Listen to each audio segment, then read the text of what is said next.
You're listening to the SKYLIT Books podcast. We're an independent, general interest bookstore putting great reads in the hands of people in the Los Feliz neighborhood of Los Angeles. Hosted by resident Skylighters, we're here to bring you new and exciting author conversations, group reads, and bookseller chats. Happy listening. Hello, listeners, and welcome to the SKYLIT Books podcast. I'm your host, Mike Jeffrey. SKYLIT Books is an independent bookstore located in the Los Feliz neighborhood of Los Angeles, California. We're open every day from 10 a.m. to 10 p.m. And we also offer online shopping and curbside pickup through our website, skylitbooks.com. And you can check out our upcoming events on our Crowdcast page, crowdcast.io/skylitbooks. It's my pleasure to welcome Naheed, Phiroze, Patel, and Vikram Chandra onto the podcast today to talk about Naheed's novel, A Mirror Made of Rain, which is out now from Unnamed Press. Naheed Phiroze Patel is the author of A Mirror Made in Rain. She is a graduate of the MFA program at Columbia University's School of the Arts. Her writing has appeared in the New England Review, The Guardian, HuffPost, Scroll.in, Bomb Magazine, PEN America Blog, The Rumpus, Europe Now Journal, Quarterly Conversation, Lit Hub, Poets and Writers, and elsewhere. Vikram Chandra's latest book is Geek Sublime, The Beauty of Code, The Code of Beauty. He has also written the novels Sacred Games and Red Earth and Pouring Rain, the short story collection Love and Longing in Bombay. He was an executive producer on the Netflix adaptation of Sacred Games, an international hit that was included in the New York Times list of the 30 best international shows of the decade. His honors include a Guggenheim Fellowship, the Commonwealth Writers' Prize, the Crossword Prize, the David Hingman Prize for Fiction, and the Salon Book Award. He teaches creative writing at the University of California, Berkeley. How are you two doing today? Good, thanks. Thank you for having me on.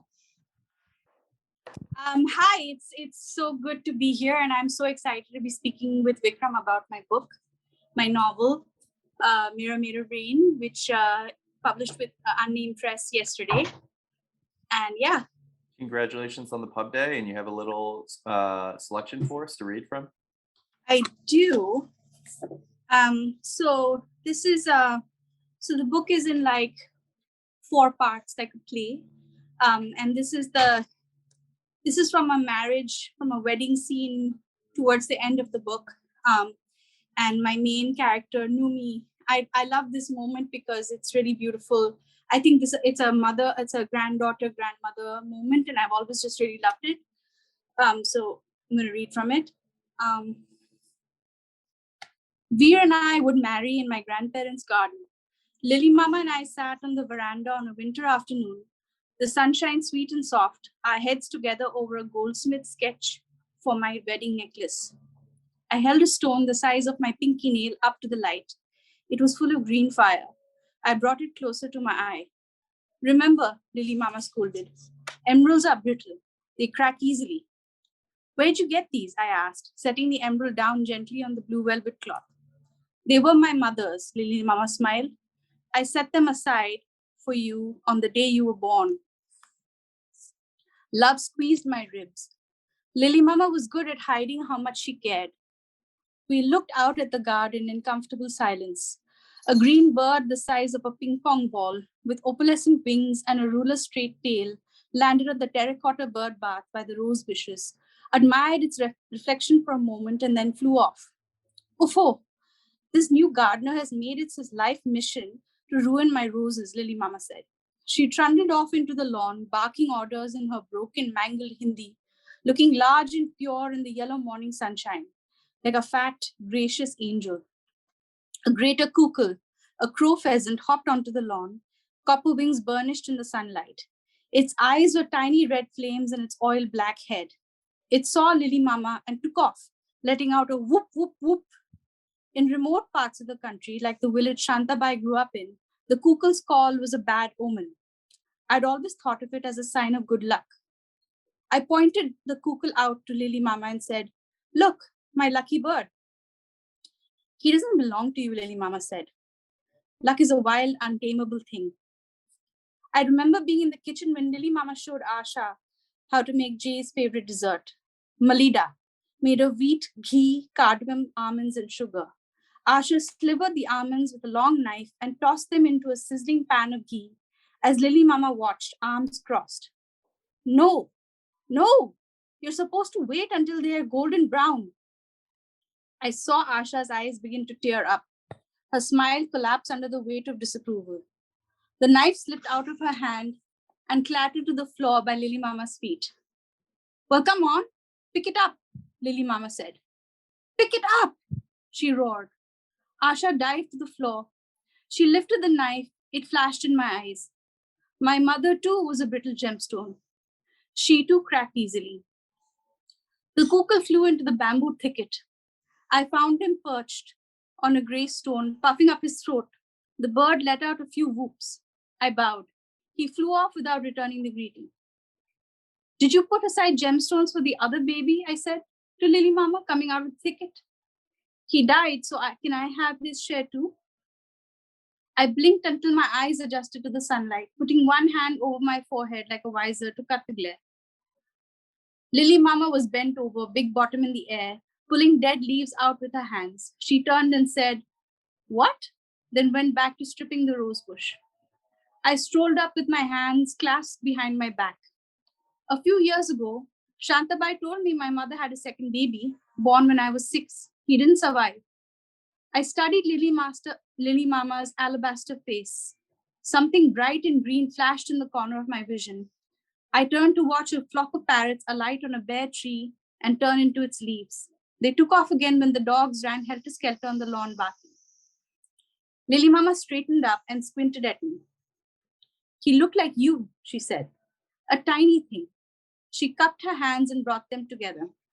Asha was out of control, screaming, shouting. She looked down at the grass. His little lungs couldn't work. Only lived a few days.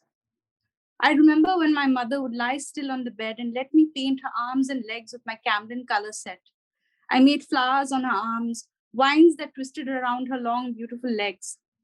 I had only a few happy memories with Asha after the age of 6. I took Lily Mama's hands, plump as Madeleine cakes, in mine. I'm sorry, I said. Lily Mama smiled. Pudding, she said. A tailor bird flew down to the bird bath. I took the emerald out of its velvet bag and held it out. Look, I said to the bird, this color is you. Noomi, what did I say about being careful with those emeralds? Startled, the tailor bird took off, a jewel flying away in the pale winter sky. Awesome. Thank you for reading that. Thank you. So Vikram, before we get on to anything else, I want to say big congratulations on the release and on that rave review in the LA Review of Books. That was awesome. Thank you so much. Yeah, it's been such an exciting journey after such a rocky, shaky start. When we went out on submission with the novel in the US, it was at the height of the COVID, just as COVID was revving up in the US. And it was just like the most, the scariest time and also the most disappointing times in terms of like how hard it was to get, somebody to acquire this book, the novel in the US. Yeah. So wait, so how long have you been working on it? Because when did we meet at the Breadloaf Writers Conference? Was that like 4 or 5 years ago? No, more. It was 2016. Yeah. Yes. Yeah. And then you already had, I think it was the first chapter, right? Yeah. So you must have been working on it before that, even, of course. Yes. I started writing the novel, soon after, soon after my daughter was born. And like I was in the MFA program at Columbia in 2014. And I was workshopping. I've been workshopping this novel for like almost a decade. Then at Breadloaf, you read the first chapter, which is now the first chapter. And I remember you said it was delicious and you loved it. And that was really cool. And then in fact, I soon after that I read Geek Sublime. And Geek Sublime has literally been like a foundational text for me on how to go about, like, because I've always struggled with plot, and that helped me so much understand what plot means and how it operates. And I have so many questions for you about Geek Sublime and about plot. Right. Well, so 10 years, like you're working on my time scales. Yes. Yeah. Yeah. So that's like, it's a testament to your discipline, right? And your commitment and to your obsession, right? Because the only way you can get through 10 years of writing a book is if you're obsessed, right? And you can't get away from it. Yeah. I think it was Henry James, right, who said the madness of art. I Yeah. wish I could remember the entire, we do what we do in the dark, and the Yes. rest the madness of art. So Yeah. yeah, I did what I had to do in the dark. And I was just hoping, I just didn't know what else I could do. And I've just been really lucky. I've been helped along the way by so many, it really takes as you well know, it really takes a village for a novel to come into existence. So from my, starting from my editor in India, Rahul Soni, to my editor here, Olivia Taylor Smith, and my agent, everybody has had such a hand in shaping the novel that exists today. Yeah. I mean, it takes a toll also, not only on yourself, but those immediately around you, right? Oh, Because yes. they have to live with you, the grumpy writer, while you do this, right? Yeah, I remember you mentioning somewhere that you write like maybe 400 words a day, and then no one should talk to you before you had your chai, because you're just not approachable. And I thought that was so cool. And also the fact that you work on such a slow timeline is also really interesting to me. Yeah, I wish I could write faster, right? I'm jealous of people who produce incredible work in like 2 years. I'm like, how the hell did you do that? Right? But I guess everyone has, like there's fast bowlers and slow Yeah. slow bowlers, and you can't make change from one to the other just because you want to. Yeah. And like when you're writing at that speed, is it because you're editing alongside, or do you wait to edit at the end? No. I mean, especially in the first draft, like you said, I don't know where I'm going, right? Mhm. I know perhaps, at the beginning, like for all my books, I had just a vague sense of a person, and Yeah. then a landscape, right? And then a kind of general sense of where I was going, but none of the details, none of the plot, who the other characters were, right? So, I mean, and so what happens, I don't know if it happens like this for you, that the only way I can write ahead is by discovering what is going to happen immediately in the future, right? So you end up with a lot of like branches and tendrils that never make it into the final book, right? Yeah. So the first draft especially is completely shapeless, right? Because you make Yeah. all these discoveries, and then I try not to be too hard on myself, right? Yeah. Because if you start editing in like intensely as you write, at least for me, it would end up in an endless loop. I Yeah. don't think I could work like that. It would be recursive. You wouldn't be able to move forward because you would just be like, Yeah. So how does it happen for you? How do you work? Do you have a kind of outline before you start, or? for a mirror made of rain was more of a mosaic. I had scenes. I mean, I think the voice of Noomi came to me very clearly early on. And it also, I think the workshop process, because it was my debut novel, I just didn't, I would have taken a lot. I can think of taking a lot more risks now artistically than I could have thought of back then. So I was very guided by, for better or for worse, by the workshop feedback I did get. And that led to like a few false starts, and a lot of like, maybe, I had to start again a couple of times. But I mean, I remember you in your interview that I did, when I interviewed you for Asymptote. I remember you saying that the characters kind of tell you where to go. For me, it was basically just Noomi telling me where to go. And it was Noomi was the cameraman, and she was pointing the camera at everything. So I just went wherever her eye went, and that posed a lot of problems for me in terms of plot, because like it's just literally somebody just observing everything and like commenting on it in a way. So how the hell do you make that interesting for a reader? And I think that's where like a really good editor was really instrumental, because my editor in India, he was really like the Gordon Lish of editors for me. I mean, he really took my novel and kind of restructured it in a way that it started having a narrative, energy. So yeah, it was, I think probably I'm not going to do it so, I'm not going to make it so complicated for myself the next time around. Right.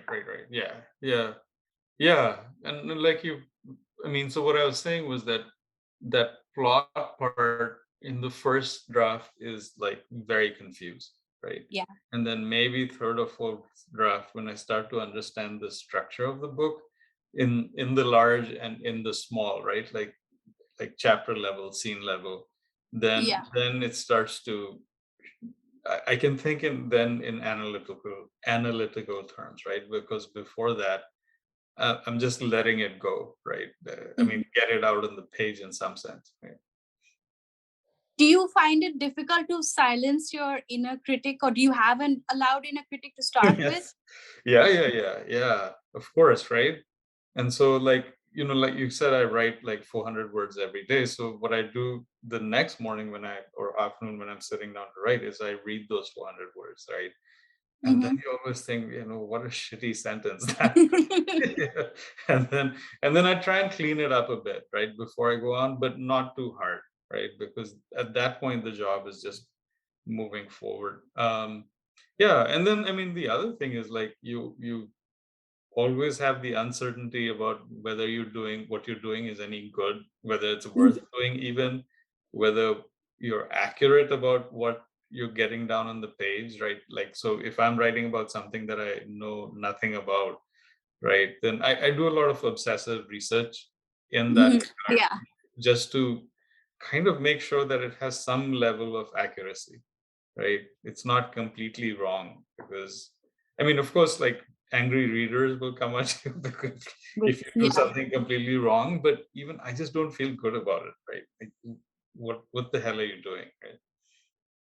Yeah, I think that for me, I have to kind of control myself, because sometimes I just use research as a form of procrastination, and be like, oh no, I have to read everything about Yes. this before I write a single sentence. And sometimes but I want to ask you, does it get easier with every book you write? Like, does your inner critic no No, it never gets easier, right? It's always a struggle. It's a daily struggle, right? I guess, like, once you publish one book, at least you know that you can get to the end of a project, right? Okay. And that is a great comfort, right? Because I think when you're starting out, when I was writing my first novel, all of this was happening to me, right? Like, I don't know what I'm doing, loss of faith, is it any good? Yeah. And then you're not sure first that, if you're capable of finishing it, right? Or will it just sit in a drawer half finished? And then also, like, I try not to think about reception and all of that, but I think especially when you're very young, like, is somebody finally going to publish this? Is anybody even going to be interested in it, right? So I think that's where writer's dilemma comes from, right? Like, you have to speak, but is anybody going to listen? Yeah, I have. So I actually have this quote from Red Earth Pouring Rain that I want to read out, in which the Parashar, is that how his name is? Parashar. So he says, all stories have in them the seed of all other stories. Any story, if continued long enough, becomes other stories. Can you like elaborate on what that means? Sure. I think so. Let's say you're writing, like, yours is a multi-generational story, right? Yeah. So it starts with a certain generation, right? So even if you're writing like a very, not even like about one generation, whatever that means, but a very, like, sort of contained novel, like, let's just take The Great Gatsby, right? Yeah. So it's beautiful because it takes these characters, it presents certain questions, it makes you curious, it then closes down in a lovely way the entire arc that has been set in motion. But then you could ask, what happens to Nick Carraway next? Yeah, I see. Where does he go, right? And, like, for me, the way I write, because I like these stories which have multiple layers and stuff, the temptation is to keep broadening the scope, Yeah. right? And so then finally put in, what are you going to take out?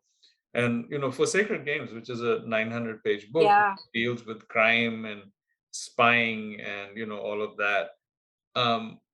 I finally, when I got the first draft to the first complete whatever draft it was, and then I cut like 500 pages from 1400 pages, right? Oh my gosh. Wow. And then after that, no matter how hard I struggled, Yeah. right, I couldn't get it any shorter. I would take out a chunk and then realize then- that, okay, I'm losing this other resonance somewhere else. Yeah. And then I was just hoping that, when it got first to my agent and then to editors, they would cut parts out. And it was really weird. I kept asking, like, please tell me what can be removed from here. And nobody could do it. Right. So I have that impulse, and then I try and control it, as much as I can. And so that's what I mean, right? So like that's the thing about the Indian epics, the Mahabharata and the Ramayana, right? They're encyclopedic.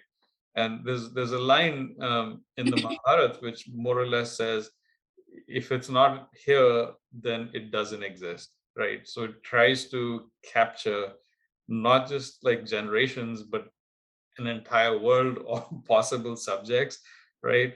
And so I think, yeah, Indian stories sometimes have this tendency to go on, right? Because they can spread in multiple dimensions, right?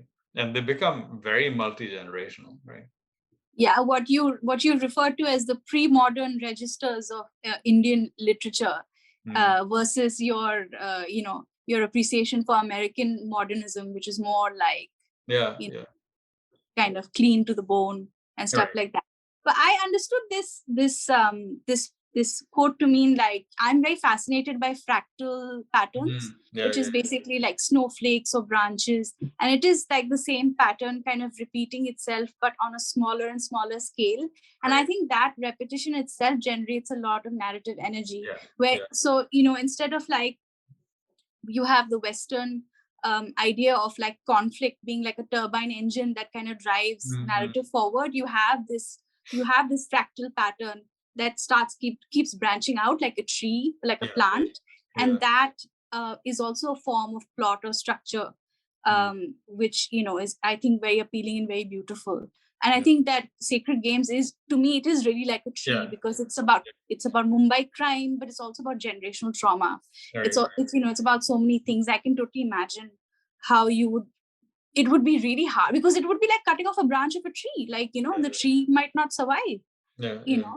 I mean, the visual model that I had in my head pretty much all the way through writing the book. I mean, there was a point like early on, probably when I was 200 or 300 pages of manuscript in, that I got the architecture and I understood that it was going to be a mandala, right? Like this circular shape with like sections in it, but which are seemingly separate, but they resonate with each other, and you can't take something out without affecting the whole, right? And there's I mean, maybe it's too obvious, but there's a scene in there in which Sartaj goes to, he's walking by and he sees these Buddhist monks who are making a sand mandala, right? And he stops to look at it, right? And so that was my thing, is that like, again, like, like you were saying, this is a very ancient pattern in the South Asia. So I think we get it. Like it's like a heritage that we all grew up with, right? And even we might not consciously realize this, but it's working in us, right? Yeah, that's really beautiful. And I think I love it. I love that there's that little Easter egg of the mandala in the novel itself.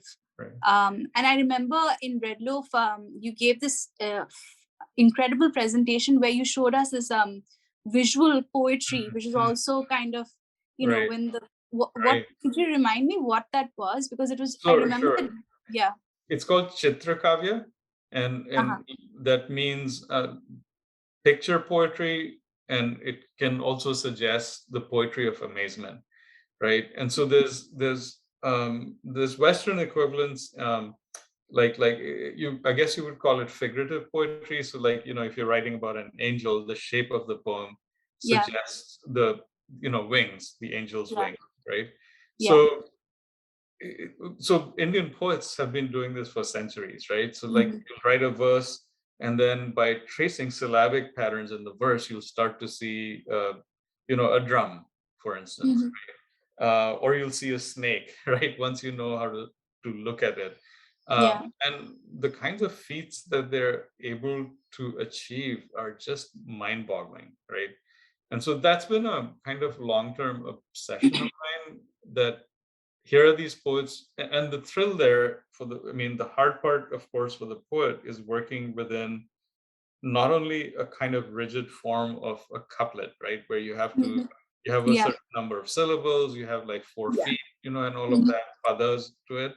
You're also doing this other layer of stuff where you're hiding these patterns, right? So it's Yeah. insanely difficult.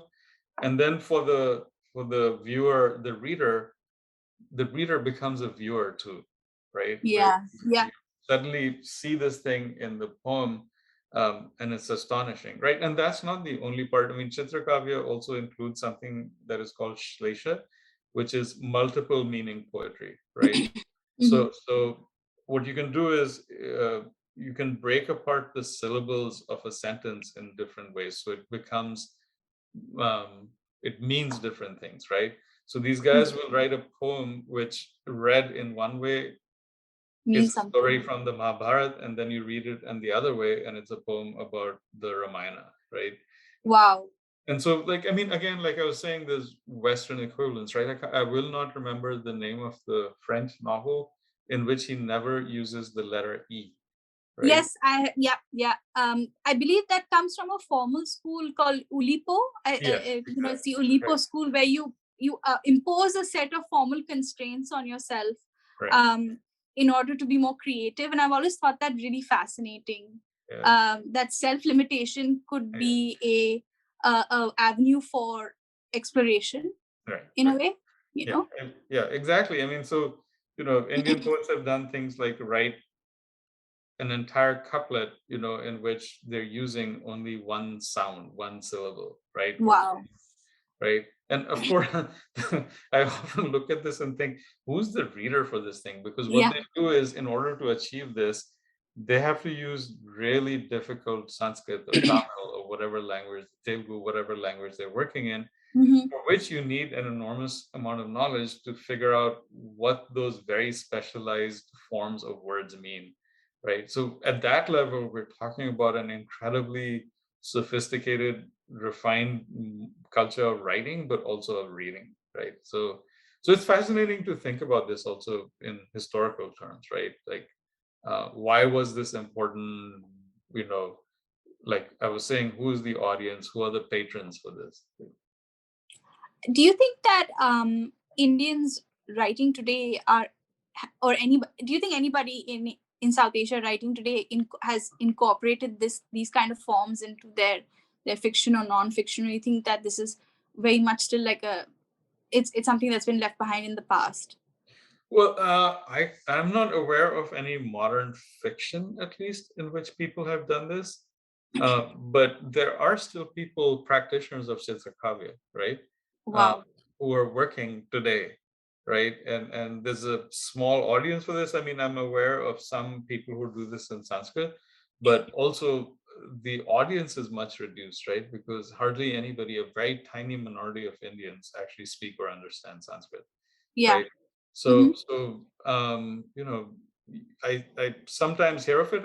I've seen some of it, the modern stuff that people are doing, but I think at least from the popular imagination, it has kind of vanished, right? Because we've, Sanskrit itself as even an elite language of the lingua franca, I mean, elite lingua franca Hmm. has vanished, right? Pretty much, right? And so the function that Sanskrit used to do, English does it, fulfills the same function of a A common language. subcontinental wide Yeah. common language, just like Mhm. Latin used to be that language in Europe, but Mhm. nobody speaks or uses Latin now, right? Yeah. And you in Geek Sublime, I remember you talking about, you think that Sanskrit would actually be the perfect language for code No, because no, it is no. so. precise? That is such a lie. It's such a misunderstanding, both of the Oh, way that Sanskrit works and okay, also that of how computer code works, right? okay. So, I mean, Sanskrit is unique among natural languages in that this amazing man named Panini, sometime around the 4th, 5th century BCE, produced a complete formal grammar that describes how all the syllables, all the grammatical parts of Sanskrit can come together, right? And it's a very short book called the Ashtadhyayi, 8 chapters, and you can print it, the entire thing out. The main text of it you can print out in about 40 pages in 40 pages, like in 12-point font, right? But what's amazing about it is that actually it's an algorithm that generates Sanskrit, right? And so no other language has this, right? People have tried to do this, but nobody's ever come up with a solution for it.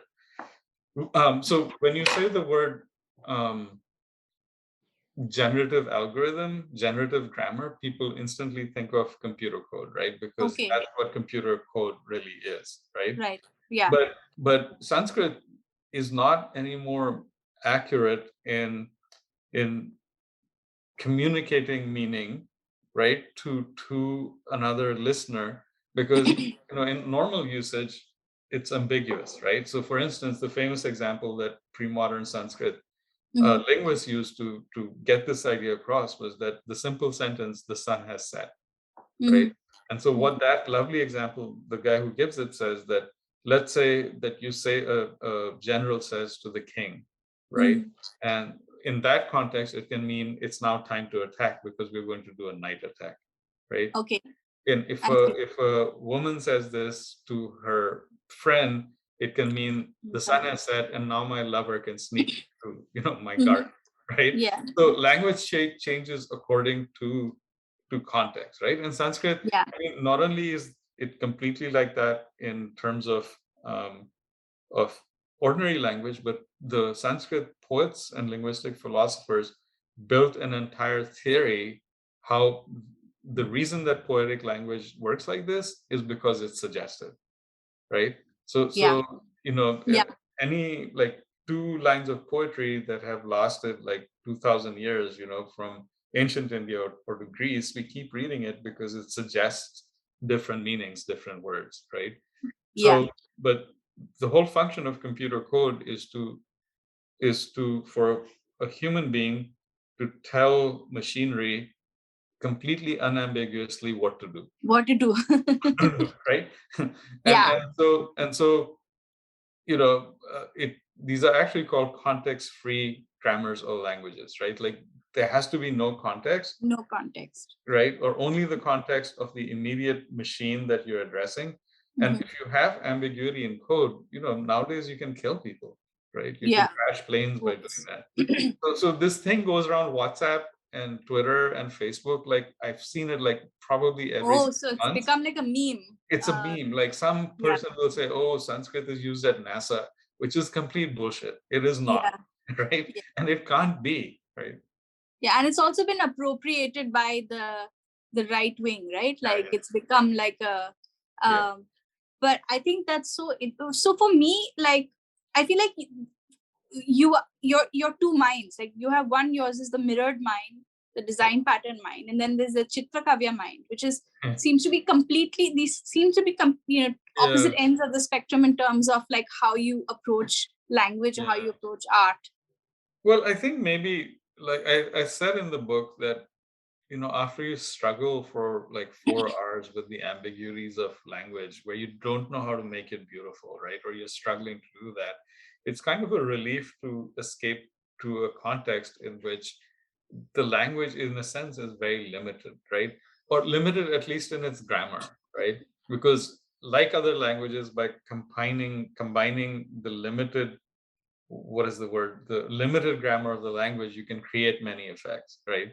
But there's something, it feels much more like a puzzle that you're trying to solve, which has a very limited solution, right? And so Yeah. and then at some point coding can seem like a prison, right? So then you want to escape from it, Yeah. right? Yeah. Yeah, so I mean, I think it's different kinds of functions of languages and different contexts. Uh, I don't think, algorithmic thinking in the computer code sense, it's not as foreign to people as many people think. Uh, Uh-huh. it's like, I mean, Admiral Grace Hopper, one of the great pioneers of Mm-hmm. computing, she famously, so, in, I think was it Vogue or some other magazine, which in the Mm-hmm. 60s published an article where they were trying to talk to women about the possibility of computer code, right? Coding, Mm-hmm. becoming a Mm-hmm. programmer as a great Yeah, I career remember path. this part. Mm-hmm. And Grace Hopper says, it's just like like working with a recipe, right? So you have these limited amounts of ingredients, you mix them together, you order them in a certain way, and then it produces an effect, right? Yeah. So I think the problem is that the way the tools that we have for teaching it are kind of clumsy and limited. Most people don't understand how to install a programming environment on their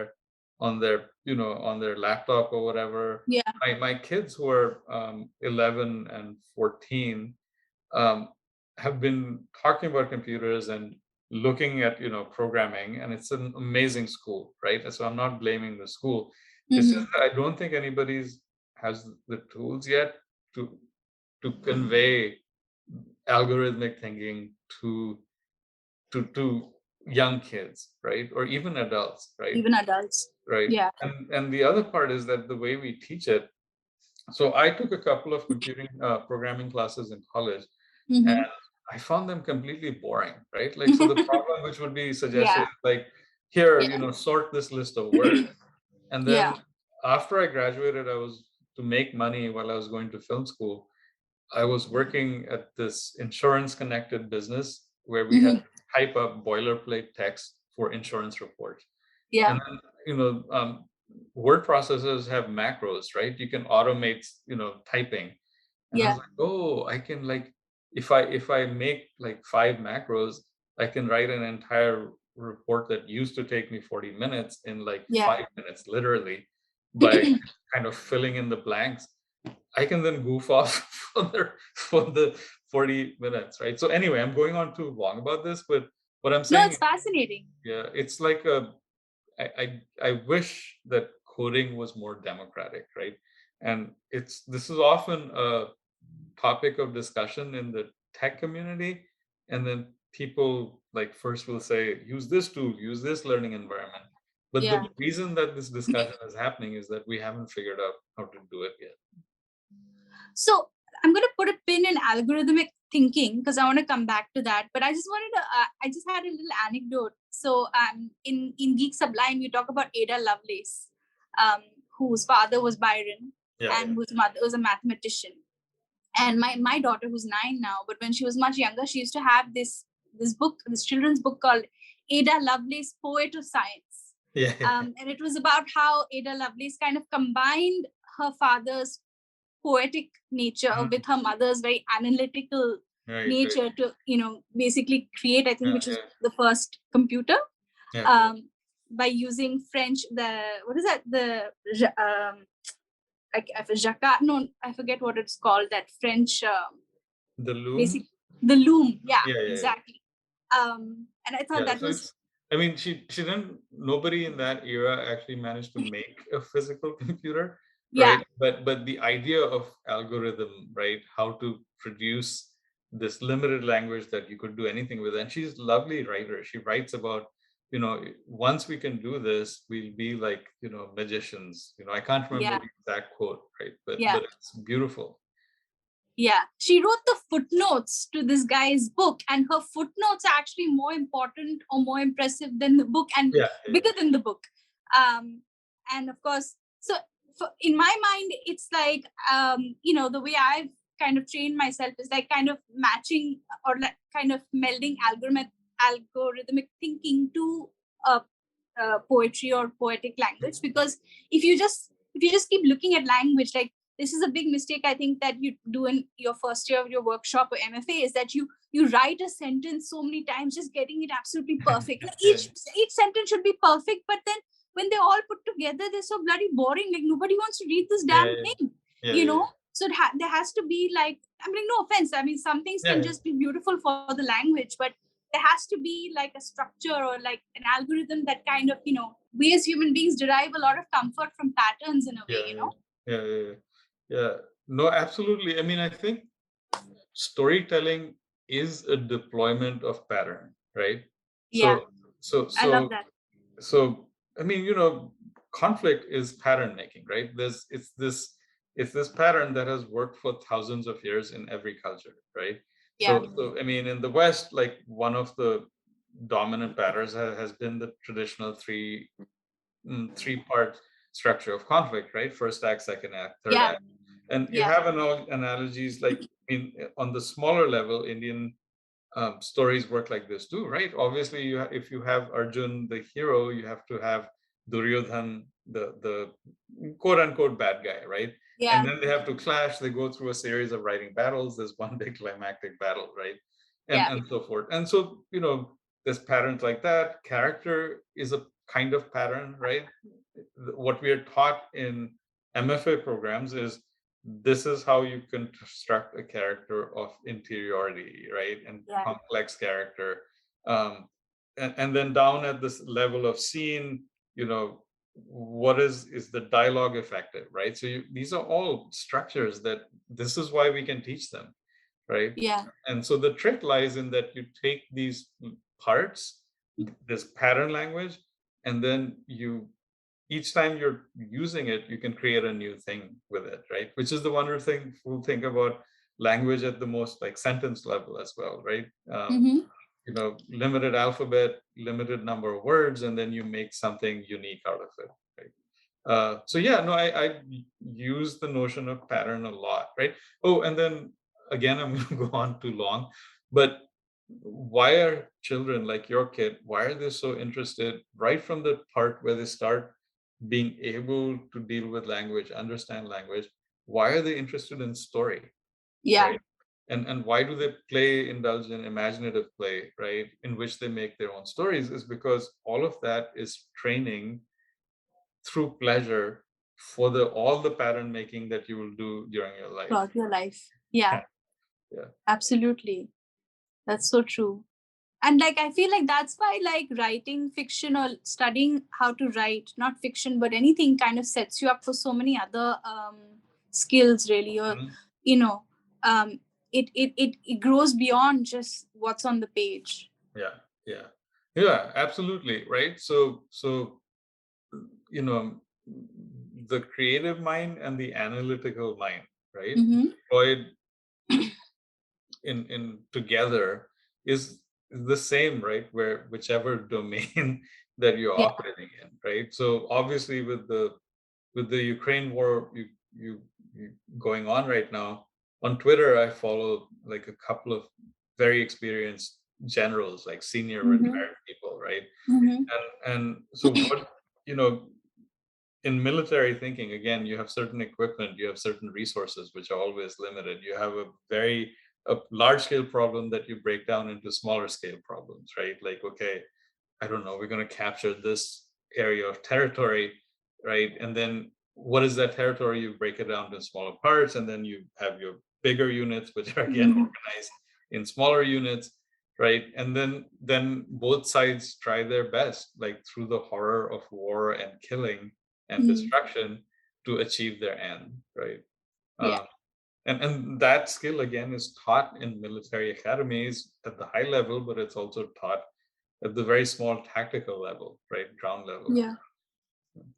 But that's what that's the fractal symmetry I've been talking about, is that you know, you have like the bigger units, then the smaller and the smaller and smaller. They're all like repetitions of each other. Are we done for time? Yeah, sorry. I hate to jump in because this has been such a fascinating discussion, one of my favorites that I've ever heard on this podcast. Thank you. But unfortunately, we've gone a little bit over time. But thanks again to my guests, Naheed, Phiroze Patel, and Vikram Chandra. Naheed's novel, Mirror Made of Rain, is available now at skylitbooks.com. And you can order that one or any of the others we've mentioned on our website, skylitbooks.com. Thanks, guys. Again, that was really so interesting from start to finish, and I can't wait for our listeners to hear it. Such a Thank pleasure you. being here. Thank you. Thank you for listening to the Skylight Books podcast series. Please don't forget to visit our website at skylightbooks.com and make sure to follow us on Twitter and Instagram. Also, don't forget to subscribe to this podcast for more author talks and bookseller conversations. You can find us on Podbean, iTunes, and Spotify. Stay safe and healthy, and we hope to see you back in our store soon.